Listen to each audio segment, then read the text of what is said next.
Okay, so this is class 16 of mechanical design. We'll be continuing on discussion on bevel gears, the types of gears, and today we'll be discussing what are the forces that are available on the bevel gears. Okay, so I think we stopped here in the previous class. I'll just briefly go through it again. What is this miter gears?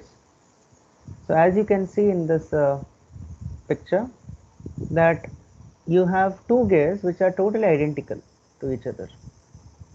Okay, totally identical in what sense? They have equal number of teeth, they have the same pitch diameter, they have the same tooth profile. Okay, so and of course if the PCD and the number of teeth is same, then model will obviously be the same. Okay, because m is equal to d by z in simple terms. So both will rotate at the same speed, but what is the difference? The difference is that one rotates clockwise, the other rotates anti-clockwise, and also because of the angular nature of the bevel gears, one will have a different axis of transmission from the other. And what is the highlight of a bevel gear? That the axis of transmission they intersect with each other at some point. So in this picture also you can see in the schematic that is given next here.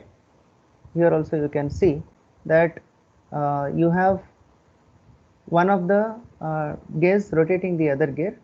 If I talk about little bit about the nomenclature, so you have a pitch angle which is with reference to each individual gear. Okay, so for example, this individual gear will have a pitch angle over here, and this one which has a horizontal axis. Okay, this is a horizontal axis, this is a vertical axis. So one with the horizontal axis has its own pitch angle. So the combination of these two pitch angle, that is pitch angle of the driver plus pitch angle of the driven, will give you the total angle that is between the shafts. So what happens is if one is 30, the other one may be 60. So if there is 30 and 60, then the total angle axis of transmission that is changing is 90 degrees, 30 plus 60. In the case of miter gears, since all are identical, you can expect that the pitch angle of both is 45 degrees. Why? Because they are identical in all sense, and the axis of transmission is usually 90 and above 90. Okay, there is no rule like that, but usually for such applications we will have the pitch angle 90 and above 90. Okay, now for the other points, do we have the picture here? Yes, I think I can explain from here, the next slide itself. Yes, so what is different from in bevel gears when you compare the construction of a spur gear and a helical gear? One of the striking things that you first immediately notice is that it is in the form of a cone shape. Of course, the entire gear is not a cone, but it is kind of a truncated cone. And if you project it back, you'll get the whole cone. So that projection brings us to the idea of a pitch cone. So what is a pitch cone? By definition, it is an imaginary cone, the surface of which contains the pitch lines of all the teeth in the bevel gears. So how the pitch cone is formed? You take the pitch line of the teeth, individual teeth. Okay, so this is the pitch line of the individual teeth that you can see, and project it. Okay, so the right side and the left side projection meet at certain point, and they meet at the axis itself of the gear, and that it forms a cone. Okay, it's an imaginary cone that is formed, and that we call as the pitch cone. What is a cone center? It is the apex of the pitch cone, or the point where these the pitch lines of the tooth will meet. Okay, so that is called as the apex point. What is the pitch angle? Angle that the pitch line makes with the axis of the gear. So the pitch line, in the sense, it's kind of an average of the tooth, or you can say half of the addendum of the tooth. So here the pitch line it makes with the axis of the gear is called as the pitch angle. Okay, it's called the pitch angle. So in this case, maybe it is not that visible here. I'll just mark it again. This is the pitch angle, okay, of this gear, that is the vertical axis gear over here. I can say this is the gear because this is smaller, and this is the pinion. For the gear, this is the pitch angle, and for the pinion, this can be the pitch angle. Okay. Cone distance. Length of the pitch cone element, it is also called pitch cone radius. Okay, cone distance, or also called pitch cone radius, or simply cone radius. That means from the apex point of the pitch cone, okay, to the last surface of the tooth. Okay, length of the pitch cone element. So this is called as the cone distance or pitch cone radius. Back cone. Now what is this back cone? You have seen what is pitch cone, that corresponds to the cone that is in front of the tooth. Now the surface, the back surface of the tooth, so this surface, back surface of the tooth that you can see over here, okay, these two surfaces, they can be projected backwards, and they too can form a imaginary cone. Okay, imaginary cone, and its elements are perpendicular to the elements of the pitch cone. So all the elements, as you can see, this is perpendicular to the elements of the pitch cone. So that is why the back surface can be projected, and that constitutes, or that can give, an imaginary cone, which we call as the back cone. Obviously, what is the back cone distance?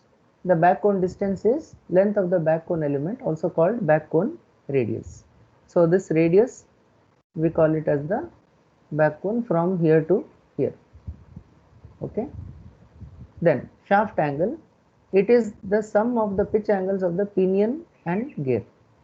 A very important conclusion, that whatever pitch angle we give, the combination of the pitch angles is always the shaft angle. So here the designation is epsilon is given. So let us write it this way: epsilon is equal to pitch angle delta 1 plus delta 2 always. Okay. So the pitch angle what is described for that particular bevel gear, the combination for pinion and gear totally will give you the final shaft angle between the driving and the driven shaft axis. Okay. What about the pitch circle diameter, or the diameter of the gear itself? See, whenever you had helical or spur gears, you had a very straight diameter. But here, the diameter, you see, diameter is taken from the back surface. Okay, the back surface, and where there is pitch line of the tooth to the opposite side pitch line. Okay, so this is D1, and this is pitch diameter D2, again from here to here. Okay, that is from the pitch line of the one tooth to the exactly opposite tooth, you have the pitch diameter D2. Okay, so this is about the terminology. There is one more called face width, or simply called face. Okay, of course it is taken perpendicular to the surface of the tooth. Why that is important to us?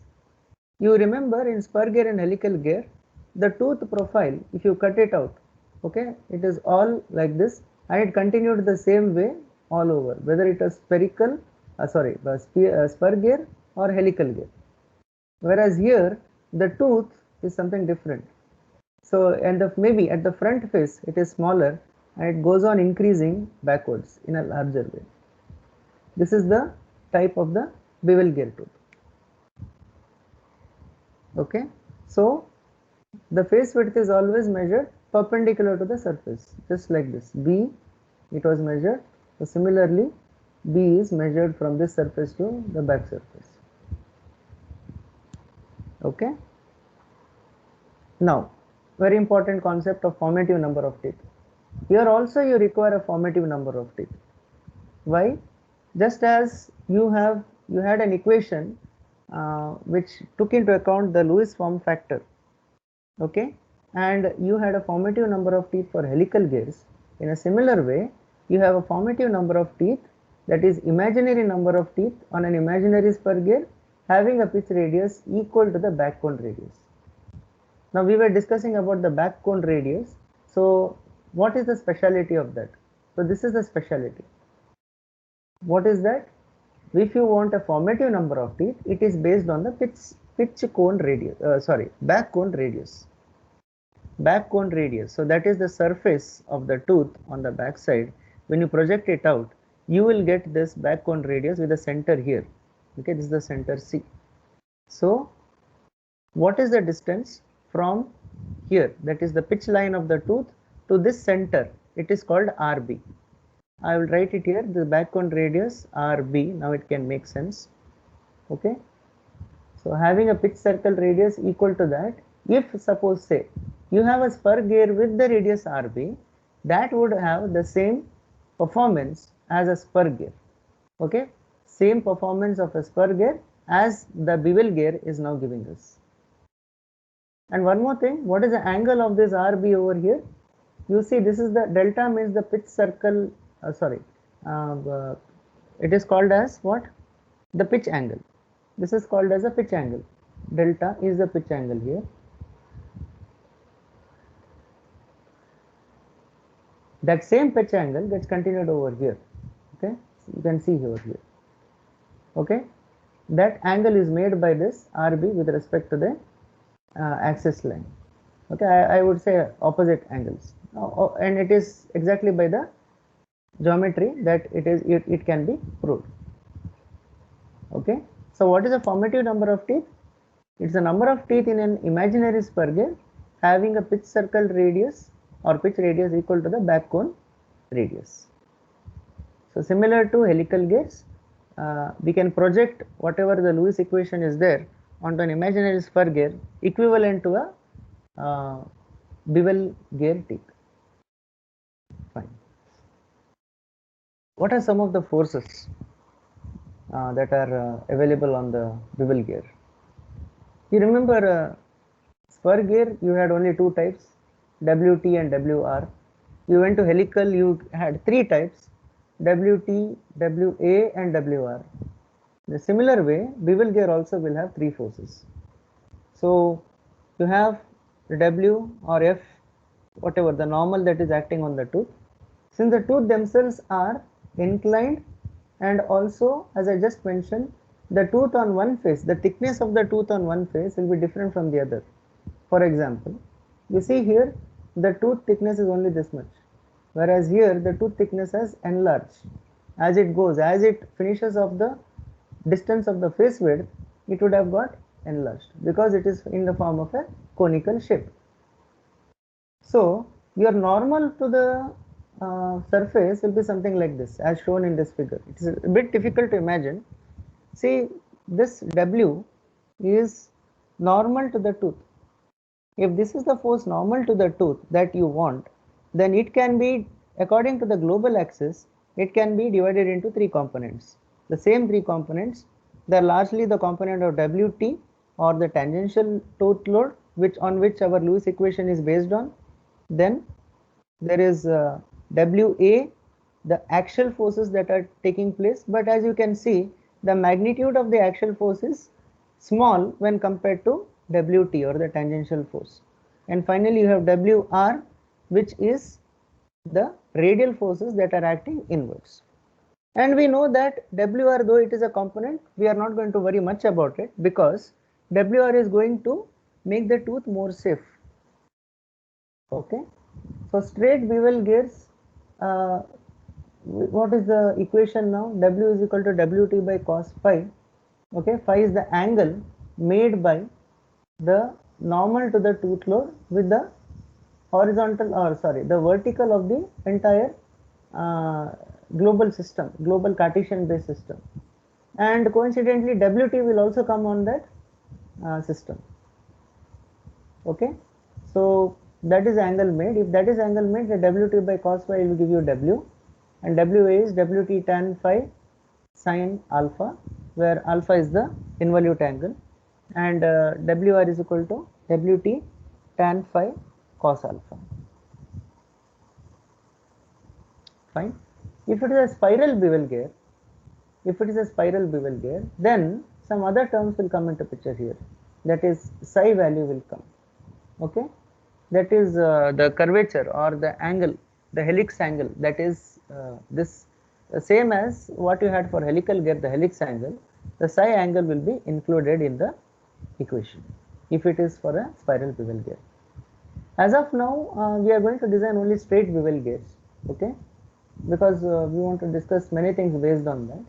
So we will see, if time permits we will go for a spiral bevel gear, but otherwise your data handbook also supports that, and spiral gears does not have much information with respect to your data handbook. So that is why we will go with straight bevel gears only as of now. So students, you can take down this question quickly.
Okay, students, I think you have taken down all the points. Let us start off with the design.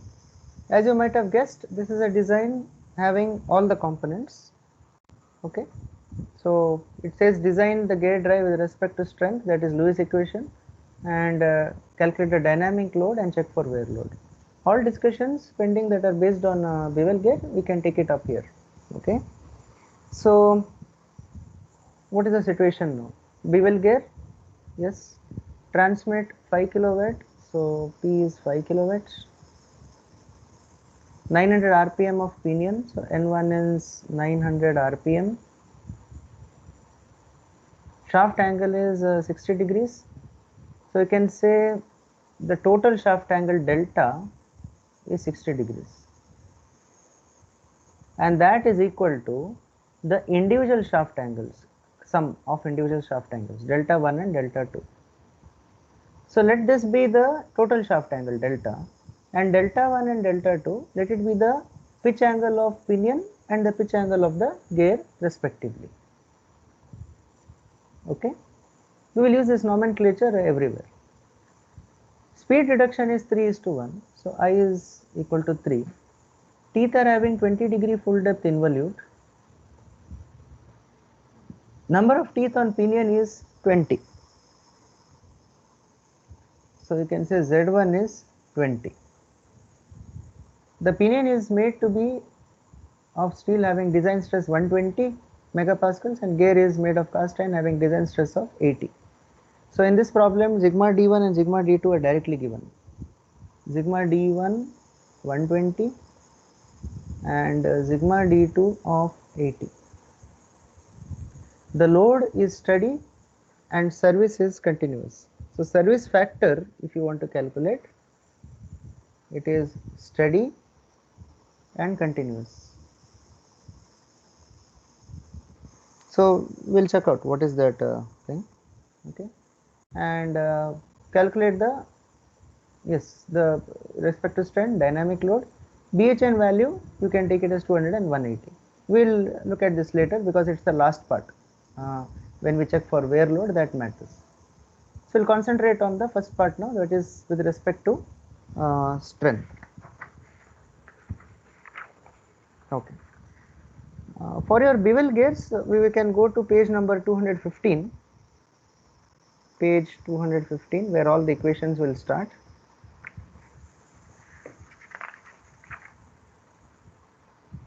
Okay.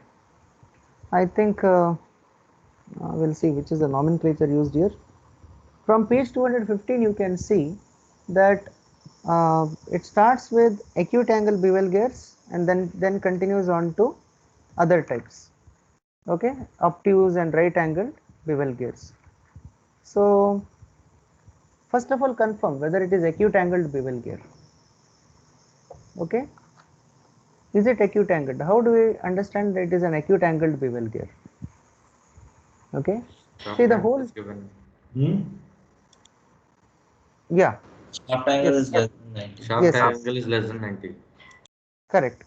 Shaft angle is less than 90. So the individual gears also should be less than 90. So that is the direct thing that we understand. Since the shaft angle itself is 90 less than 90, then the whole thing should be, even if you take the individual gears, it should be less than 90. Now, page 215, let us start with 12.29a. 12.29a, it gives the pitch angle of the pinion. So we'll see what information we have here. Tan delta 1 must be equal to sine theta by z2 by z1 plus cos theta. That is also equal to sine theta by I plus cos theta. Okay, I means that is z1, z2 by z1 is I. Okay, a small variation.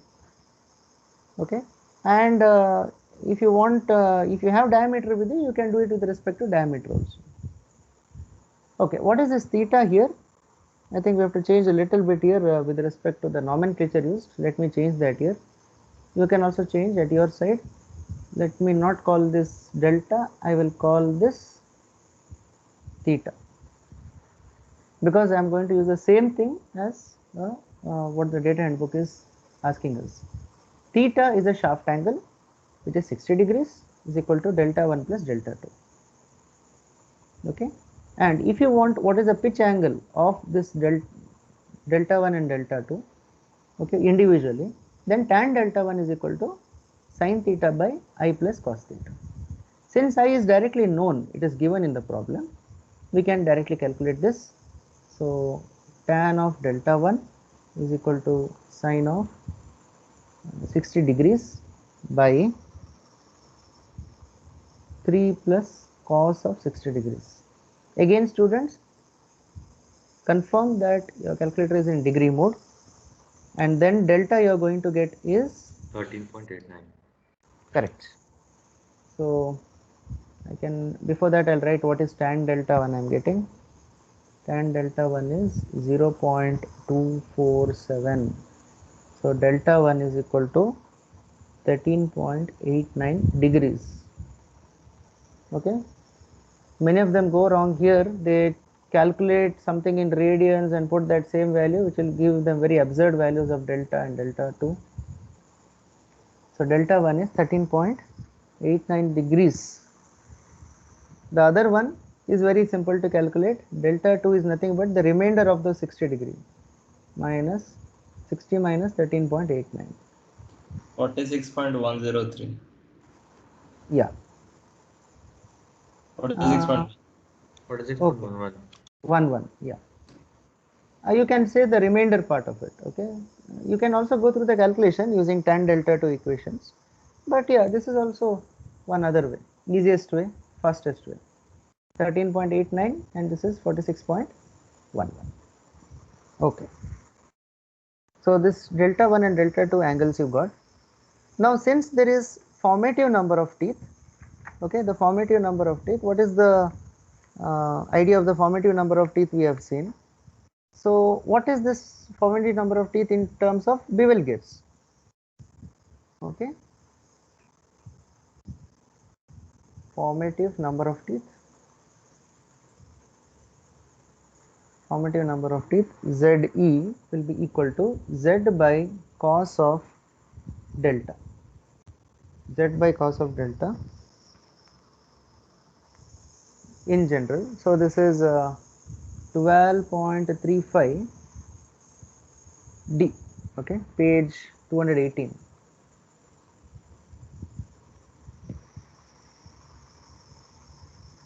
So equivalent spur gear, okay, Z is equal to Z by cos delta. So in this case, ZE1 should be equal to Z1 by cos delta 1, calculate, and ZE2 must be equal to Z2 by cos delta 2.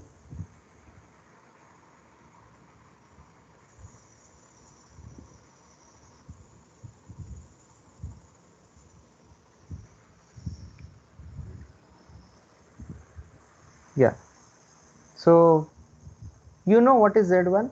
Z1 is given as 20, given in the problem. This is cos of 13.89, again in degrees, 20.6. 20.6. Yes, correct, good. And the other one is not simply 6 multiplied by 3, remember, it is 60 by cos of 46.11. Okay, 86.53. yes, okay. So this is about the formative number of teeth, equivalent teeth, the formative number of teeth for straight bevel gauge.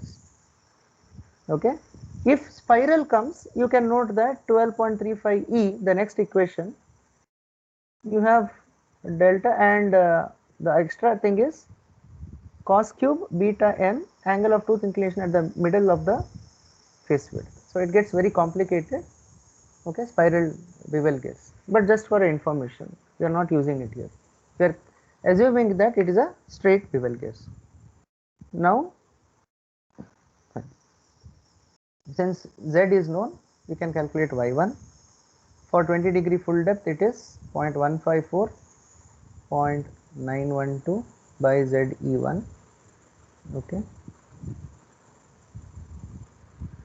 Same equations will continue over here. Lewis form factor won't change once you are getting an equivalent spur gear equation, that is from Z to ZE1 for helical and bevel, then all equations pertaining to spur will hold true. So Y1 is equal to 0.154 minus 0.912 by ZE1. So this is one equation. The other one is with respect to Y2, ZE2.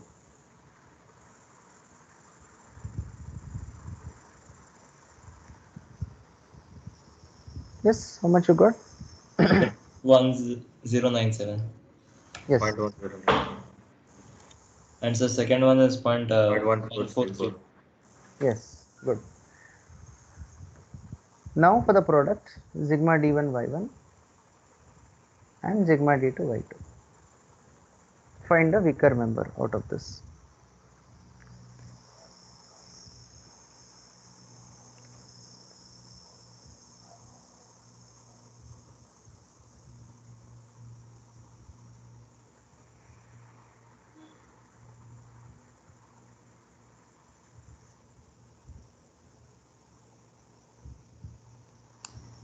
Sir, gear is weaker. Gear is weaker, sir. Correct.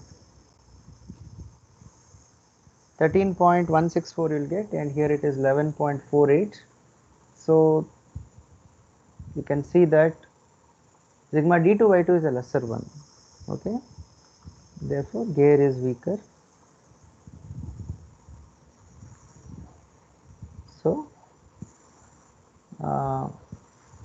design for strength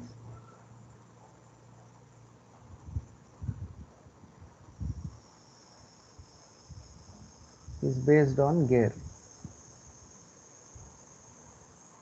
Okay, now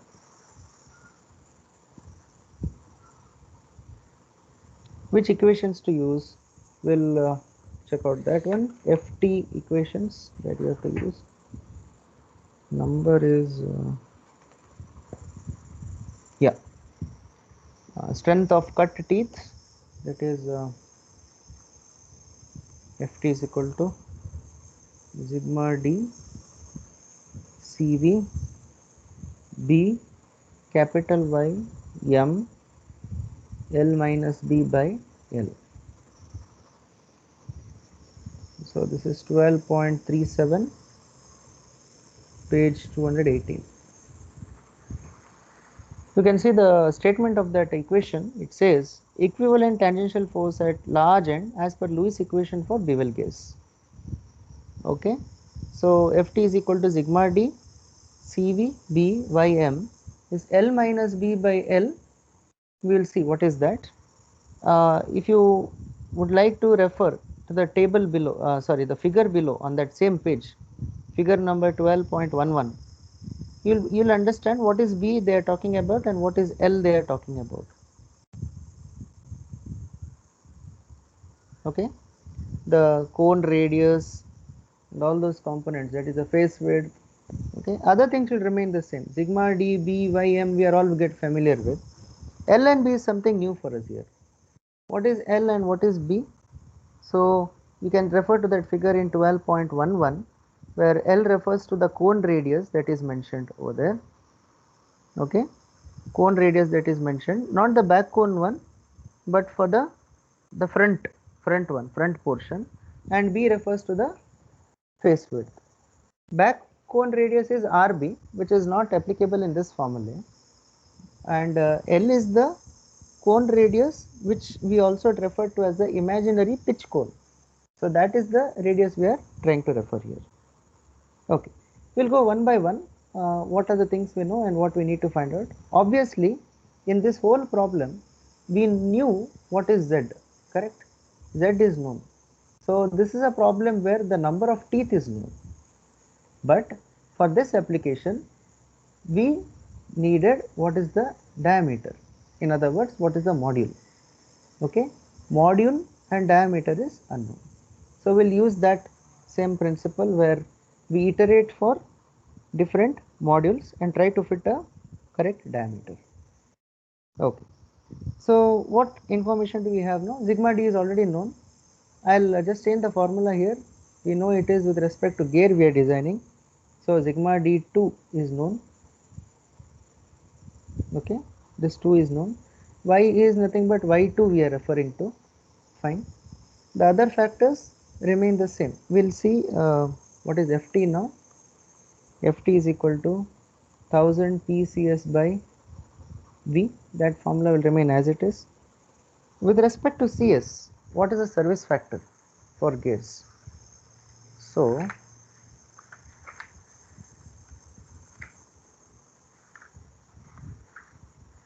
yeah, for referring to table 12.8, 1.2, sir. Yes, correct. Steady loads and continuous service. I'll go back to the statement here. It is steady loads and continuous service. Load is steady, service is continuous. So this is the CS factor which we need, and that comes out to be CS factor is 1.25. Okay, so Ft value will be 1000.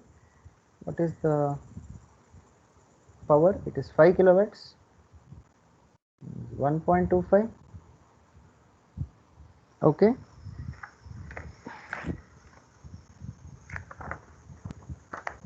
And here you have V. Now, since we don't know V, okay, we do not know what is V. How to understand this? This V is still unknown to us. V can come only when there is diameter known. Now, diameter is still unknown. Can you write the formula for V? V is equal to pi d2 n2 by 60,000. Since diameter is unknown, what can we write here? Okay, can we write any equation which or equivalent form which can take care of this?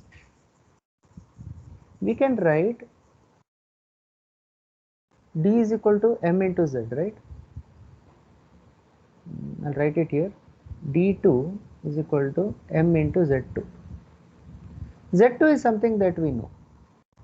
Okay, z2 is something that we know. z2 is equal to 60. So here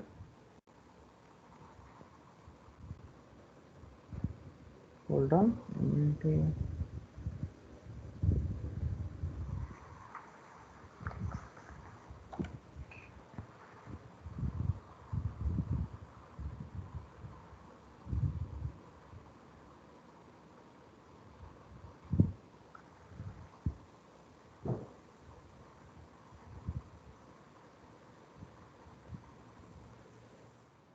About n2, did we calculate?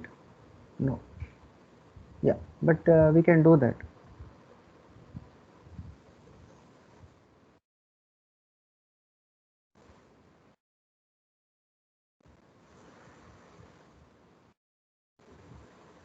I'll write the calculation here.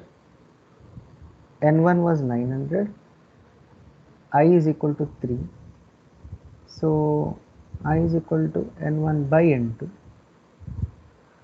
N2 will be 900 by 3, which is 300 RPM.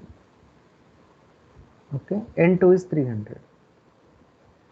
So pi into m into 60 into 300 by 60,000. So if you do this calculation in respect to m, 0.942 times m you'll get. You just confirm this number. Is it 0.942 Yes, m? sir. 0.9425. Yes, correct. That many meters per second. Whatever m gets multiplied here, that many meters per second. So I'll use that same concept over here and we'll keep that unknown and then solve. So here Ft is equal to 1000 into 5 into 1.25 by V. V is something. So let us do that. 1000 into 5 into 1.25 by 0.942 times m. So when you do this, I'll have to move to the next slide. So here Ft will be equal to around 6631.4 by m. Just confirm this also.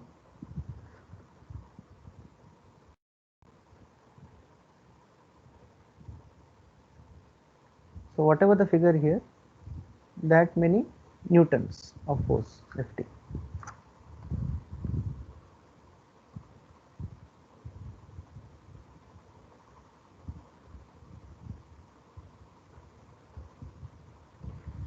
Okay.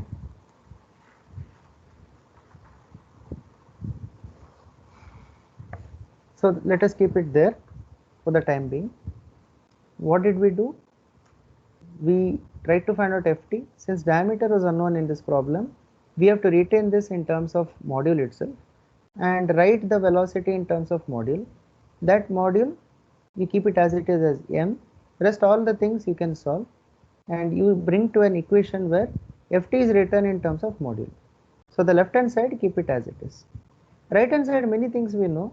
Sigma d2 we can know, y2 is known. What about b and l? So that is a major factor now. So let us concentrate on that. What is b and what is l? What is b? B is the phase width, or also called phase, and L means the pitch cone radius, or length of the pitch cone radius. Now that is pitch cone radius means that's something that comes in front of the tail, not the back cone. Now what is it for different types of gears? Now this is a very important stage where you have to choose the correct one.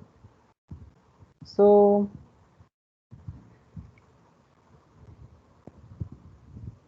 if you refer to, okay,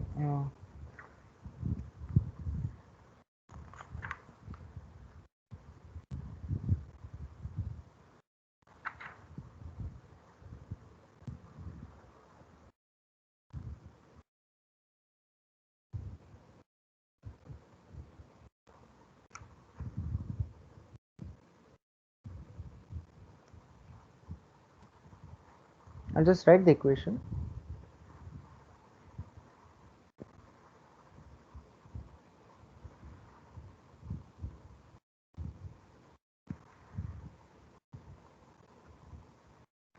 Equation 12.33, page 217. Though the equation is given in terms of in the category of right angle bevel gears, we can use this form of the equation where L is equal to d2 by 2 sine delta 2, or also d1 by 2 sine delta 1. Okay, any one form you can use.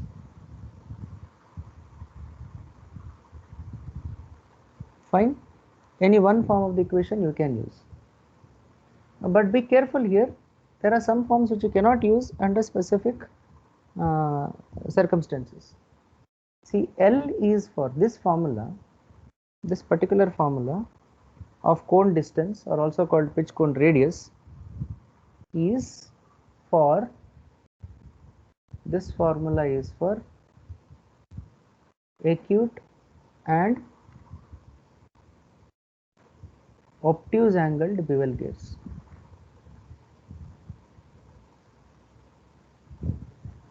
I repeat, this the formula d2 by 2 sine delta 2. One more form is also there, you can include that also, d1 by 2 sine delta 1. Both these forms are for acute and obtuse angle bevel gears. You can put a note over there. Then L is equal to half root of d1 square plus d2 square, okay, is for right angled bevel gears only. Okay, right angled bevel gears can use this formula. Of course, there is no harm in using this, but there you can get the value much easier if you know d1 and d2. Okay, you don't use this formula d1 square plus d2 square for acute and obtuse angle bevel gears, but you can use this formula, the first form, for right angle bevel gears only. Fine. Okay, so once we know this, let us find out for what is for this problem. L is equal to d2 we don't know, but you can write it as mz2 by 2 sine, what is delta 2? Delta 2 was that 46.11, 46.11 degrees, m into z2 by 2 sine 46.11 degrees. So that is what, m into 60 by 2 sine 46.11.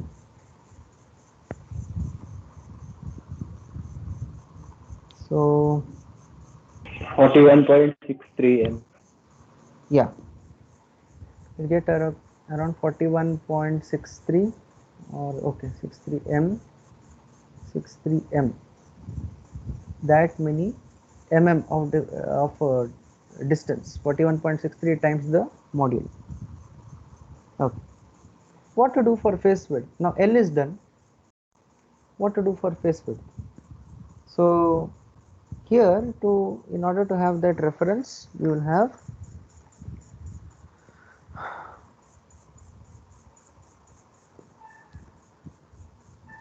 B is less than or equal to L by 3.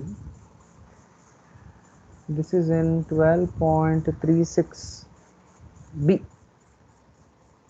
Okay, 12.36 B less than or equal to L by 3. It's already given to us, 12.36 B, page 218. So what we will do is we'll take it L by 3 itself, because anyway you can take it equal to. It should be less than, or the maximum limit is that it should be equal to. Let us take it L by 3. So that comes out to be 41.63 by 3 times M. Okay. So it comes to around 13.89 M. Okay. Slightly different numbers to you. 13.89 M. So face is also done. Now let us write this entirely as one equation. So equation is 6631.46 by M, which is Ft, must be equal to sigma d2 is 80. Cv is unknown because Cv is dependent on d. Then what is the next parameter? Next parameter is B. B is 13.89 M by multiplied by pi. Pi means that is for pi into y it is. Now here also, yeah, how much was y value? Y2 we are talking about 0.1435. 0.1435.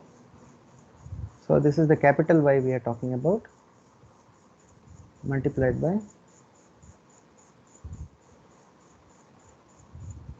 M unknown into L minus B by L. Now here this particular quantity L minus B by L, of course you can put 41.63, 13.89 and so on and try to write it here, but we know that B is equal to L by 3. We'll use the same property, L minus L by 3 by L. So what will you get out of this? You need not put all the values again, you can just, yes, correct, very good, 2 by 3. You solve this, you will get 2 by 3. So simply multiply by 2 by 3.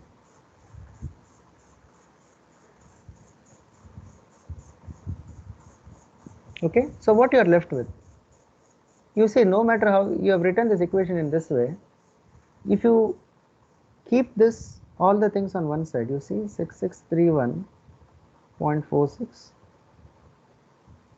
multiply by 3 divided by 2 into 80 into 13.89 into pi into 0.1435 must be equal to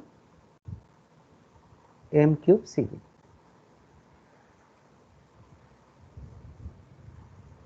What I did, I put M here, it became M cube into multiplied by Cv.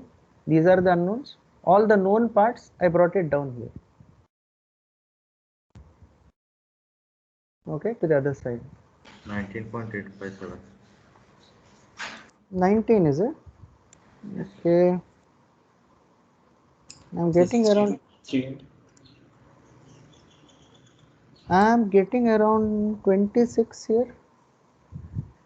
Just check those values. I got 19.89. 19 is it? Yes, Okay. 19.85. Okay. Okay. Whatever you are getting, fine. Maybe there's a small error here. 19.8. Okay. Required. Others also can confirm. If there is any change, let us know. Okay. Maybe this is a small error value here. Okay. Some 26 around some value is it is showing up. So m cube CV is around 19.8. Now we will iterate it and try to fit a perfect model for this. So we chose all the necessary things, that is especially this L minus B by L, we can simply write it as 2 by 3. Need not worry with this 41.63 and 13.89, because we know B is equal to L by 3. So that quantity we can make use of. But we need this quantity 13.89 in order to put in this equation. Now, after having done that, we have module which will be chosen in mm. Then d2 is equal to m into z2, again in mm, and v is equal to pi d2 n2 by 60,000. This will be in meters per second. CV value depends on, no, not depends, we'll see. It is exactly equal to something, and then comes m cube CV. We'll come to that, what is that value. Let us see that say your module is 3, for example, what will happen? This is m into this z2 is 60 here, 6 3s are okay, 180. Can you calculate this? N2 is how much? N2 was 300, right? Yeah, 300. If this is 180 and this is 300, then how will be the velocity value? 2.8. 2.8 is it? Okay. Right. Now coming to the CV part. Now this is something different from what you have done earlier. You had a series of equations, but here it is slightly different. You see page number 219. Page 219. There are only two equations given here. One is 12.38a and 12.38b.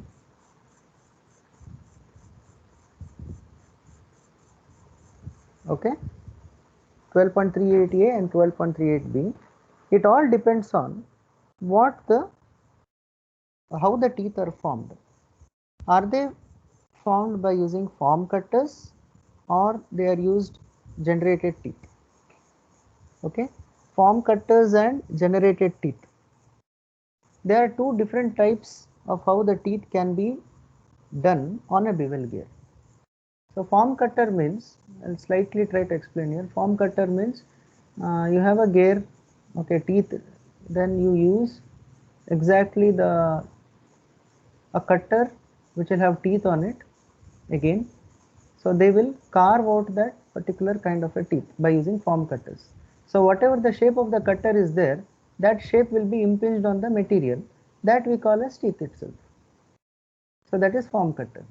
What are generated teeth is, there will be one auxiliary set of teeth which will be forced on to carve out the teeth on the existing cylinder. So that is a form of generated teeth. So there are two types, form cutters and generated teeth. So here the velocity factor for bevel gears will be dependent on which form you are going to use for manufacturing, whether it is form cut or generated teeth cut. So we will assume, since nothing is mentioned here, assume form cut.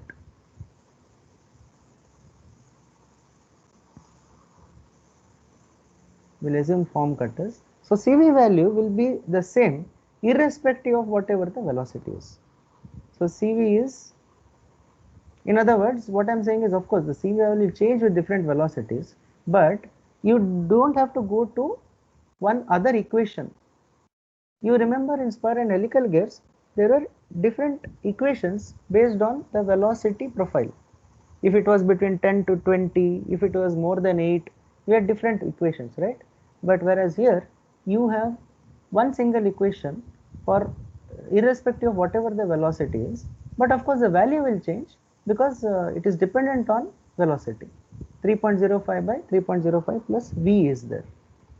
Okay, once you put this 2.8, how much you'll get here?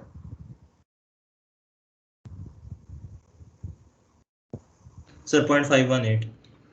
0.518. Okay. What about M cube CV? 14.01. Yes. So definitely not enough for this value. Okay. We'll go with 4 then.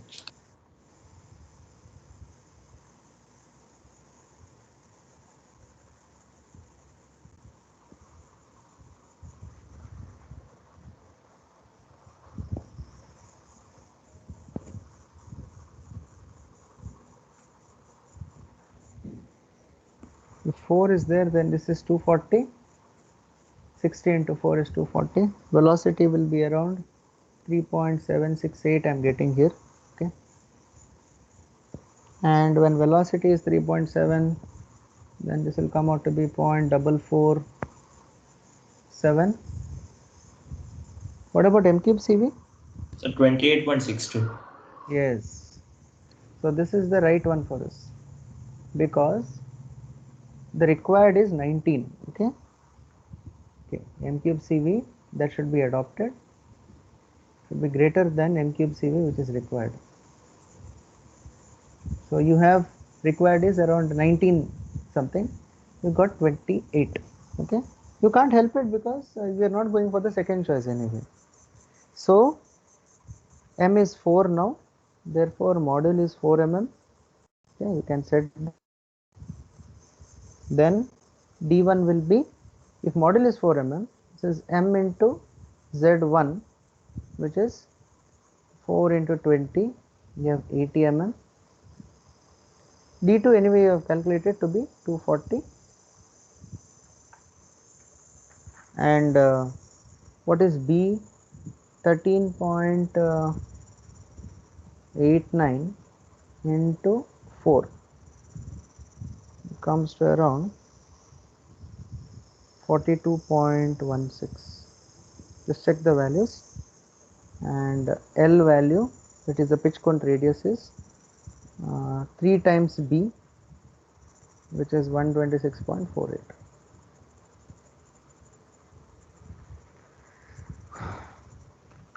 Sir, B is 55.48. 55 is it? I'm Yes, getting sir. around. It's not 42 anyways. It's Okay. 55 only. Okay, fine. Okay, maybe I've got some old erroneous value. Okay, yeah, this also should change, I think.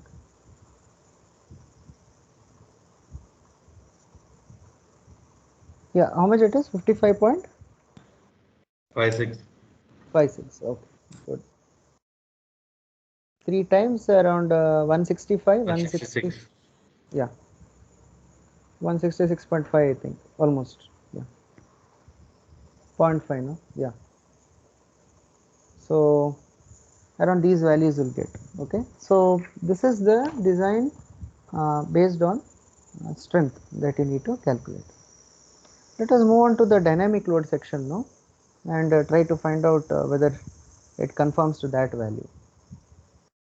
Okay, so I think till here everything is clear. What are the changes that we saw? We'll just recap. Changes is that number of teeth is based on the pitch angle also. Okay, we are not anyway dealing with the helical fashion of gauge, that is spiral bevel gauge we are not dealing with. In a straight bevel it is purely dependent on the pitch angle. In helical gauge it was dependent on the helix angle. Next, we wrote velocity in terms of module in the absence of the diameter. Okay, we could quickly find out which is a weaker member because the number of teeth were given, but the diameter was not known. That is why we had to write velocity in terms of module, which brought us to this form of the equation called m cube cv. Brought us to the m cube cv form. And one other adjustment that we did was we found out what should be the pitch cone radius L, or the cone distance. And please be very careful here. Acute and obtuse angle you can use these equations, d by sine, but for right angle bevel gauge this can be used. Of course, this is also valid for right angled, but this particular equation is meant only for right angled. I can say only. Okay, this particular equation is meant only for right angled bevel gears. Okay, so be careful with that. Don't simply blindly go and put some values over here. And anyway, in this problem, d1 and d2 is unknown still, so you cannot even substitute anything here. Okay, except in terms of m into z. Of course, if I give you one more form of the equation here, you can just solve it and see, note it down, that if you have a situation where it is right angle, you want to use this equation, then if it will be half, this will be m into z1 square plus m into z2 square under root. So that is nothing but m by 2 root of z1 square plus z2 square. This is L. Okay, so this form also you can use. You can keep it as a note.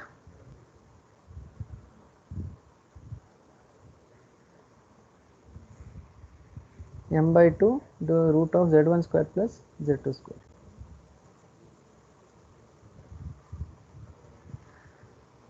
Then from this equation you got m cube Cv, which is required. Then the same way we iterated. One other big change depends on for the bevel gears, the velocity factor does not depend purely on velocity alone or the range of velocity. It depends on how the teeth are cut, either using form cutters. So this is an example of a form cutter, and this is a generated teeth. Okay, a generated teeth. So whichever, be careful with the statement of the problem, whether it is formed or the teeth are generated.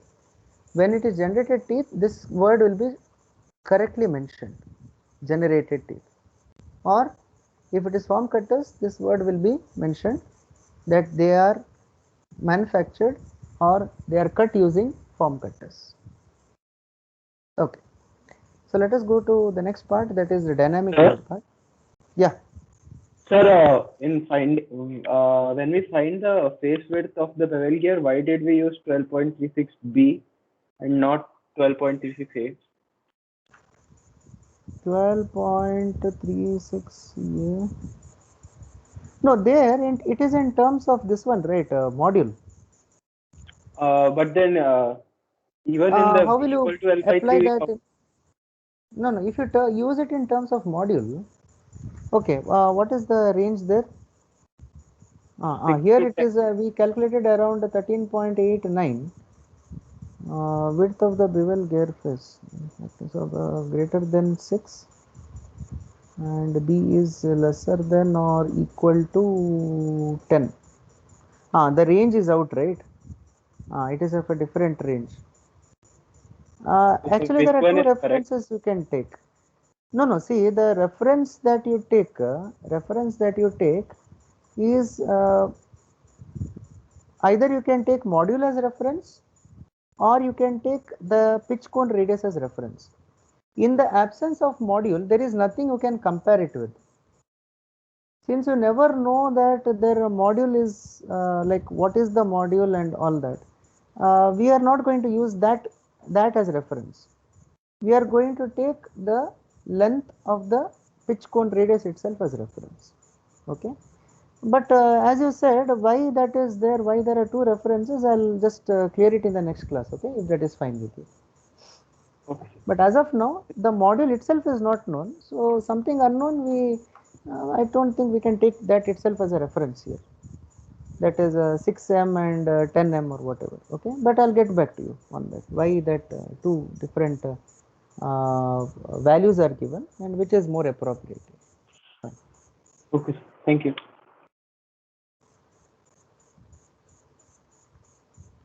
Now for the dynamic load factor. Where is the equation? FD, if you continue there, yeah, 12.40. Equation 12.40. page 219. Very similar equation you have. Fd is equal to F3 plus K3V Cb plus Ft by K3V plus root of Cb plus Ft. Very similar to spur gauge, same as spur gauge as mentioned in the problem itself, as mentioned in the equation itself. You see the statement of the equation of 12.40, dynamic load equation for bevel gauge, same as spur gauge, same as spur gauge. So Fd is equal to Ft plus K3V into Cb plus Ft. So if when it is a straight bevel gear, we need not worry much about it. It is directly as same as a spur gear itself. What are the subcomponents of it? Very similar to what we had earlier. K3 is in SI unit is 20.67. Velocity is 0.9. I think it was. Yeah, now you can calculate the velocity. So 3.76. 3.76. Yeah. What is it? From that table only. Yeah, correct. Either you can go by the table or you can calculate that. We already calculated, I forgot. 3.768 meters per second. Yeah. This is 55.5 mm. Okay, what is the remaining value now? Okay, Ft you can definitely find because Ft was 6631.46 by m. So now m is 4.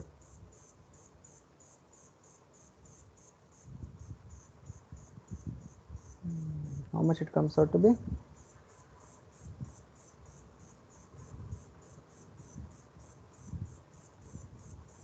How much is this is? Is it 1657.825? Yeah. Okay. 1657.82. 82 or I am getting around 86. Okay, 86 let it be.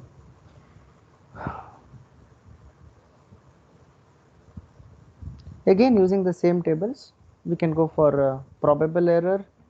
Okay, and see which is higher one and then equate it appropriately.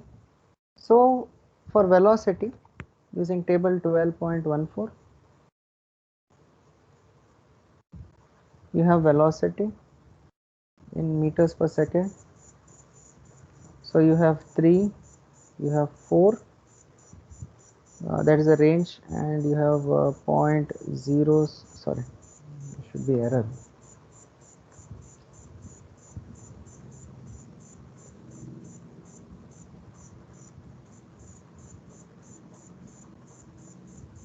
In mm, 0.0785, 0.0710. So this is 3.768 is the velocity.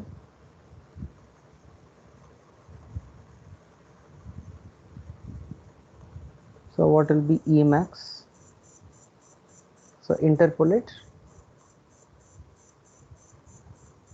This you have done many times, so I'll just directly write it through quickly. So 0.0727. So 0.727. Yes.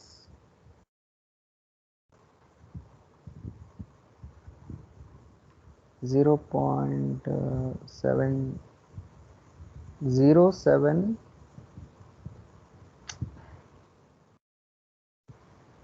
Hold on. 0.07274 mm is the Emax. We'll go to table 12.13.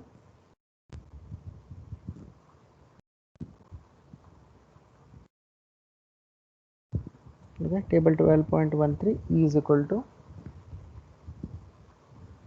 0.0508 for class 1.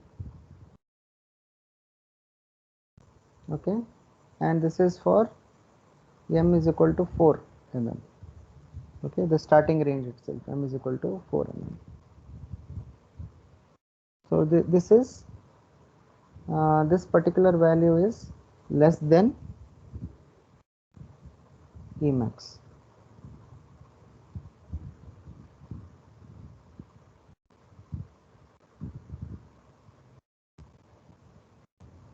Okay, so it should be less than Emax, and that is proved true. That is fine. So let us go with table 12.12 now. Let me just change the slide. Hold on a second.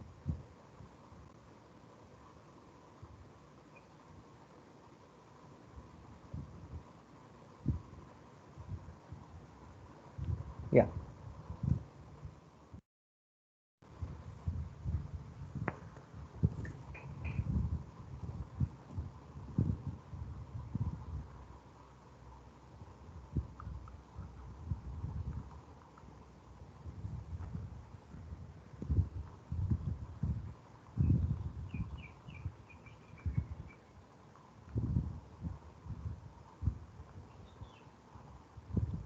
C value is here.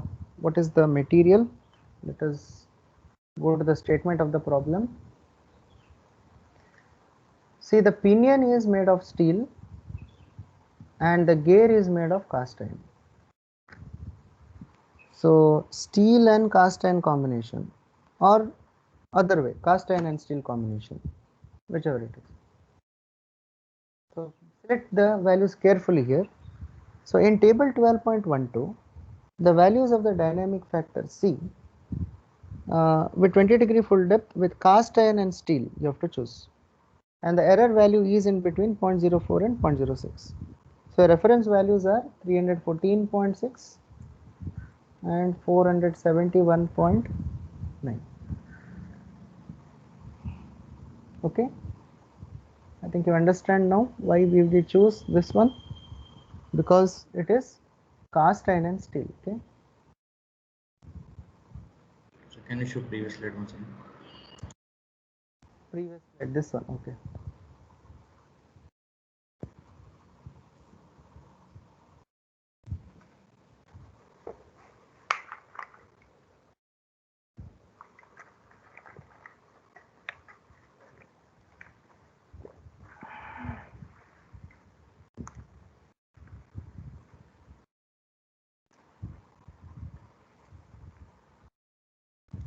Yes, sir. Yeah.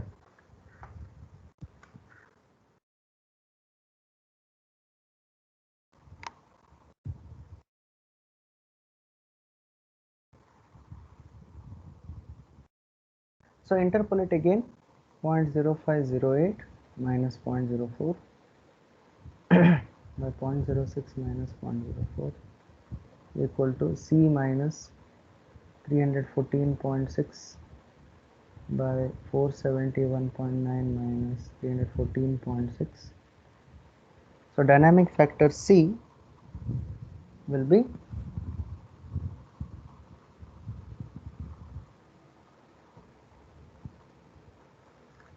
399.54. yes, good, 399.54. And using this, we'll now write the final equation. It is Ft plus K3V Cb plus Ft K3V plus root of Cb plus Ft.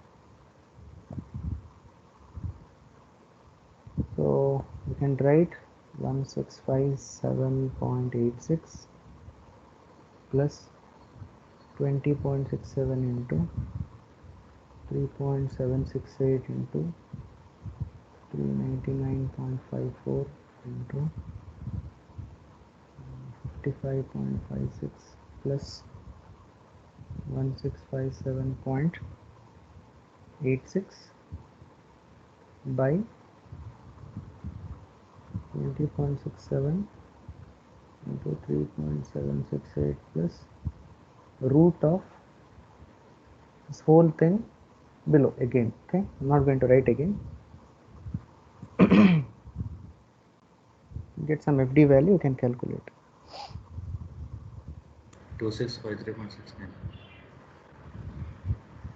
FT value 2356. 2653. Okay, I'm getting a higher value here, so can you please check? I got 14935.42.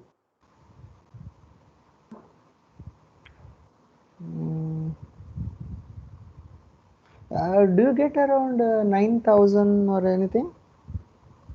No, I got 14,000. 14,000. Okay, 14,000 is fine. Anyway, I'll recheck those values, but yeah, it is definitely around 10, 11,000 or even maybe 14,000. Yes. I have some error made here, so I do not know the exact value. Even if I do, it will take some time for me. But anyway, it will be some value in newtons. So definitely about 10,000, 11,000. Okay, it will not come so less. No, sir. I got 9,000. 9657. Yes, sir. Same. 9657, right? Yeah, that is what. So around that value it might come. Yeah, 9,000 something. Anyway, students, you can check those values. If anyone got any other value, you can just share it with me in the upcoming class. Okay, so this is a pretty straightforward thing that we have done since spur gauge and helical gauge. So there is not much change with respect to dynamic load and wear load. The only change that we find is with respect to the equations that we have discussed so far, that is how to write L and V values, how to find out the angles, okay, and whether to use form cutters or generated teeth. Okay, so in the next class we'll continue from here, that is using the wear load and finalizing on the BHN values, and then we will look at two other smaller problems but slightly different type, okay, which will help us to solve any kind of problem later on.